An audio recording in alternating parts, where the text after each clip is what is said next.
प्यारी साध संगत जी, ओम तत्सतगुरु।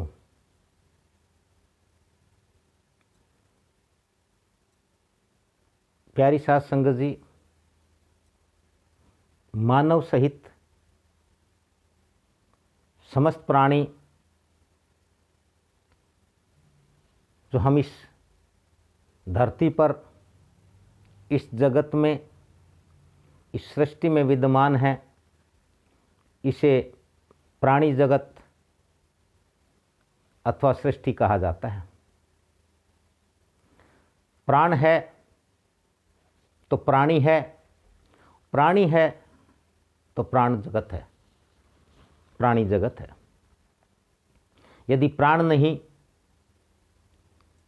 तो जगत कैसा, कैसी सृष्टि।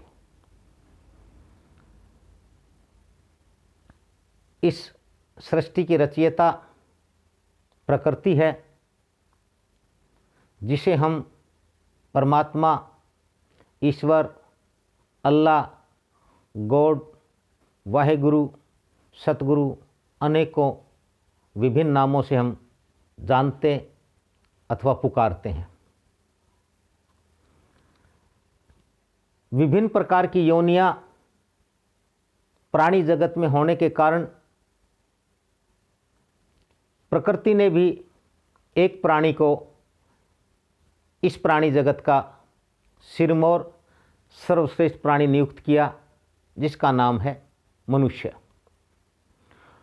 प्रकृति ने मनुष्य को सिरमौर सर्वश्रेष्ठ होने का अधिकार प्रदान किया और उससे कहा कि हे मनुष्य, हे मानव रूपी प्राणी, चूँकि मैं इस संपूर्ण सृष्टि की रचयिता हूँ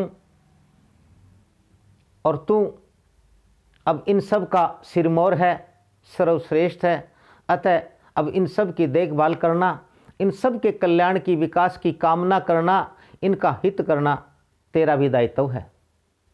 परंतु मनुष्य ने अपने ही व्यक्तिगत निहित स्वार्थों के कारण समूचे प्राणी जगत को भुला दिया और अपने व्यक्तिगत विकास के लिए, व्यक्तिगत निहित स्वार्थों के कारण प्रकृति का दोहन आरंभ कर दिया और करते करते करते करते इतने लंबे समय से प्रकृति का इतना दोहन कर दिया कि आज स्वयं मनुष्य के जीवन के लिए इस सृष्टि पर खतरा पैदा हो गया है। मनुष्य जब तब जैसे तैसे विभिन्न प्रकार के रोग, विकार, बीमारी और महामारियों का शिकार होता है और जब इस प्रकार की आपदाएं आती हैं तो वह घबरा जाता है, भयभीत हो जाता है और फिर उनके निदान में लग जाता है।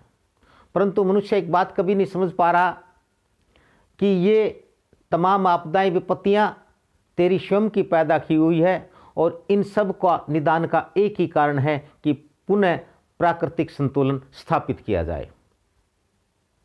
इसलिए प्यारी साध संगत जी, मनुष्य को विशेषकर अगर हम भारतवर्ष की बात करते हैं तो भारतवर्ष के इस मनुष्य रूपी प्राणी को ये सोचना होगा, ये समझना होगा कि एक समय भारत विश्व गुरु कहलाया। विश्व गुरु इसलिए कहलाया कि भारत त्यागी तपस्वियों की, ऋषि मुनियों की, ज्ञानी ध्यानियों की धरती रहा है। यहाँ पर इतने महान बुद्ध, जैन, महावीर जी और इतने बड़े बड़े ऋषि मुनि यहाँ पैदा हुए, जिन्होंने संपूर्ण जगत को, प्राणी जगत के कल्याण के साधन मुहैया कराए, कारण बताए। इसलिए भारत विश्व गुरु कहलाया और आज भारत के मनुष्य को पुनः अपनी उस अतीत में जाकर के साधु संतों, महात्माओं, ऋषि मुनियों के पास जाकर के उसी ज्ञान को, उसी जानकारी को पुनः सीख करके, इकट्ठा करके और उसको लागू करना होगा, ताकि इस संसार में संपूर्ण प्राणी जगत का भला हो सके, कल्याण हो सके। सतगुरु सरदानंद सत्संग भारतवर्ष के हिमालय में स्थित तपोवन के महान तपस्वी सतगुरु सरदानंद जी के द्वारा प्राप्त शक्तियों व उनके द्वारा, उनके आशीर्वाद से, उनके द्वारा प्राप्त बख्शिश से इसी कार्यक्रम को लगातार आगे बढ़ाए हुए है। और सतगुरु सरदानंद सत्संग चाहता है कि संसार में प्राकृतिक संतुलन बना रहे, समस्त प्राणी जगत सुखी रहे, खुश रहे, स्वस्थ रहे। और सतगुरु सरदानंद सत्संग आप सभी का बहुत बहुत धन्यवाद करता है, आपको आशीर्वाद देता है, आपको आपका साधुवाद करता है।